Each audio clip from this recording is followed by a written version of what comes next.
Assalamualaikum warahmatullahi wabarakatuh. Selamat pagi semuanya. Hari ini alhamdulillah kita masih diberikan kesehatan serta kebaikan oleh Allah sehingga kita masih bisa mengikuti pembelajaran pada hari ini. Baik anak-anak, hari ini kita akan membahas tentang materi semua bersih hidup menjadi nyaman.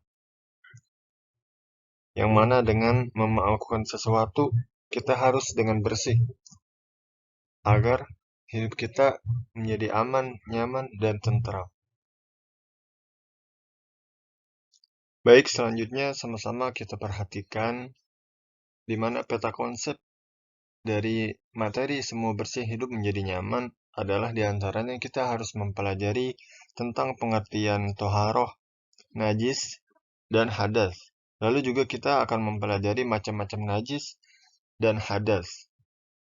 Lalu setelah itu kita mempelajari tentang tata cara membersihkan najis dan hadas.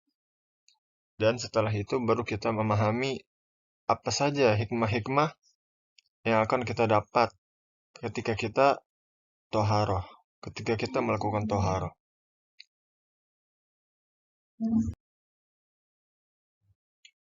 Baik anak-anak, selanjutnya kita akan membahas tentang pengertian dari toharoh, najis, dan hadas. Apa sih toharoh itu? Toharoh artinya adalah bersuci dari najis dan hadas. Dan apa itu najis? Najis merupakan kotoran yang menjadi sebab terhalangnya seseorang untuk beribadah kepada Allah Ta'ala. Dalam kata lain, kita mempelajari apa itu artinya kotor, apa itu artinya najis. Kalimat kotor dalam pandangan manusia, dalam pandangan kita, kotor adalah sesuatu yang kita terlihat tidak baik atau tidak bersih. Itu adalah kotor menurut pandangan manusia. Sedangkan najis adalah sesuatu yang kotor dalam pandangan syariat. Yang terlihat kotor juga najis, tidak boleh digunakan ketika beribadah kepada Allah. Sedangkan yang kita anggap kotor dalam pandangan syariat belum tentu najis. Seperti saat misalnya pakaian kita terkena kotoran banjir atau cipratan air banjir. Maka hal itu belum merupakan sesuatu yang najis. Karena menurut syariat belum dikatakan hal itu adalah hal yang najis. Selanjutnya, apa itu hadas? Hadas adalah keadaan tidak suci pada diri seorang muslim yang menyebabkan ia tidak boleh sholat, tidak boleh tawaf, dan tidak boleh melakukan ibadah-ibadah yang lain. Yang ketentuannya harus suci dari hadas kecil dan hadas besar.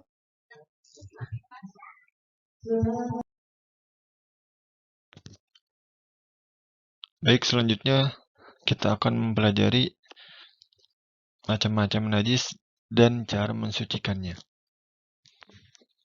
Najis yang pertama adalah najis mukhafafah. Najis mukhafafah merupakan najis yang ringan, seperti air seni bayi laki-laki yang belum berumur 2 tahun dan belum makan apapun kecuali air susu ibu. Najis mukhafafah adalah najis yang ringan. Kenapa dikatakan ringan? Karena membersihkannya sangat ringan.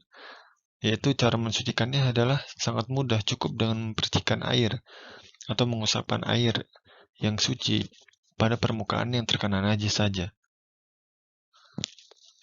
Lalu yang kedua adalah najis mughalazah. Najis mughalazah adalah najis yang berat. Kenapa dikatakan berat? Karena najis ini membersihkannya cukup melakukan perlakuan yang harus benar-benar dengan kekuatan yang berat.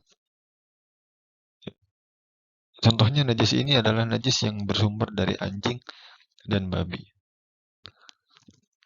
Itu cara mensucikannya melalui beberapa tahap. Karena inilah najis tersebut dikatakan najis yang berat. Tahap yang pertama adalah membasuhnya dengan air, yaitu 6 kali, dan yang ketujuh kalinya adalah dibasuh dengan menggunakan air yang bercampur dengan tanah. Dan najis yang ketiga merupakan najis mutawasito. Apa itu najis mutawasito? Najis mutawasito yaitu najis yang selain daripada keduanya. Najis pertengahan daripada najis yang di atas yang telah disebutkan. Contohnya adalah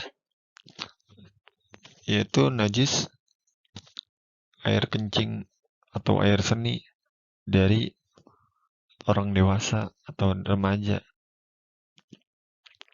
atau bangkai binatang dan lain sebagainya.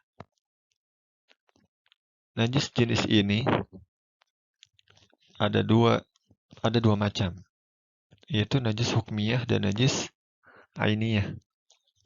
Najis hukmiyah adalah najis yang tidak terlihat atau najis yang sudah kering.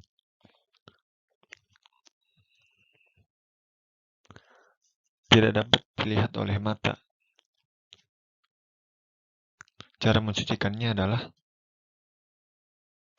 cukup dengan mengalirkan air pada benda yang terkena najis.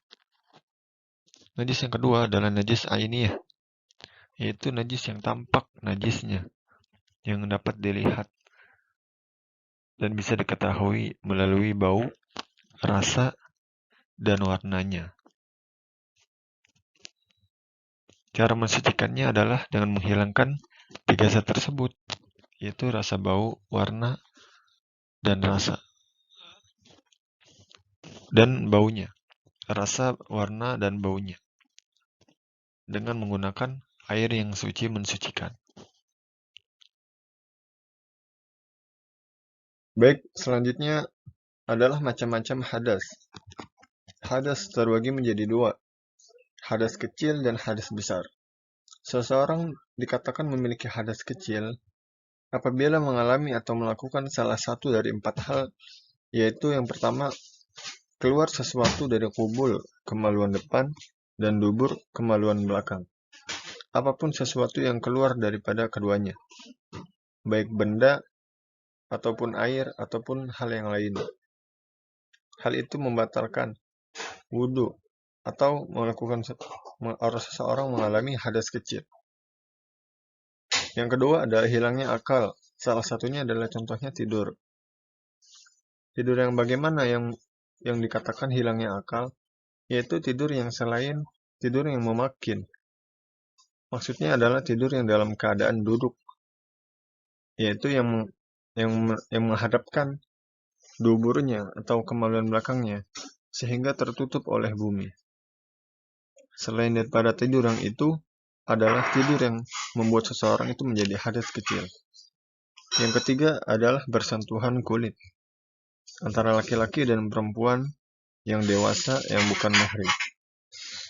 Yang terakhir, keempat, yaitu menyentuh kubul kemaluan depan dan dubur kemaluan belakang dengan telapak tangan,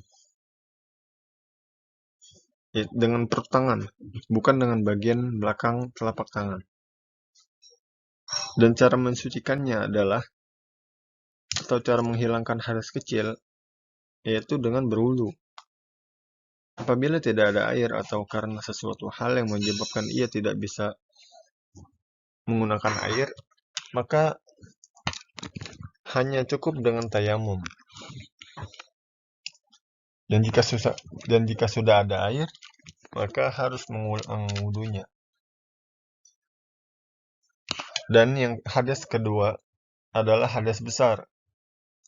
Seseorang dikatakan mengalami atau sedang hadas besar itu jika apabila melakukan dari 6 perkara berikut. Pertama adalah berhubungan antara suami dengan istri. Kedua adalah keluar mani, baik laki-laki maupun perempuan. Ketiga, haid atau menstruasi. Yang keempat, melahirkan. Dan yang kelima, nifas. Dan terakhir adalah meninggal dunia. Keenam ini adalah perbuatan atau kegiatan atau suatu peristiwa yang membuat seseorang itu menjadi berhadas besar. Maka cara mensucikannya adalah dengan mandi junub atau mandi wajib, yaitu dengan berniat mandi wajib dan membasahi seluruh anggota tubuhnya dari ujung rambut sampai ujung kaki. Apabila tidak ada air atau karena sesuatu hal yang membuatnya tidak bisa bersentuh dengan air, maka bisa bertayamum.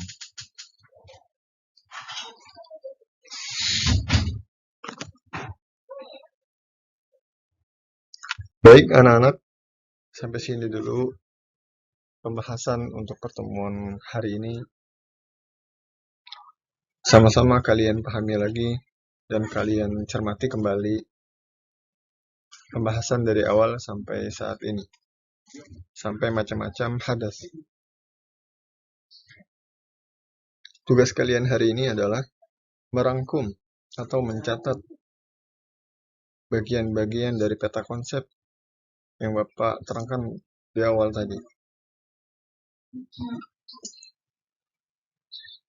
Dan lalu tulis dengan tulisan yang bagus, tulisan yang rapi, dan lalu kalian upload di Classroom. Penyelesaiannya sampai jam 5 sore. Terima kasih.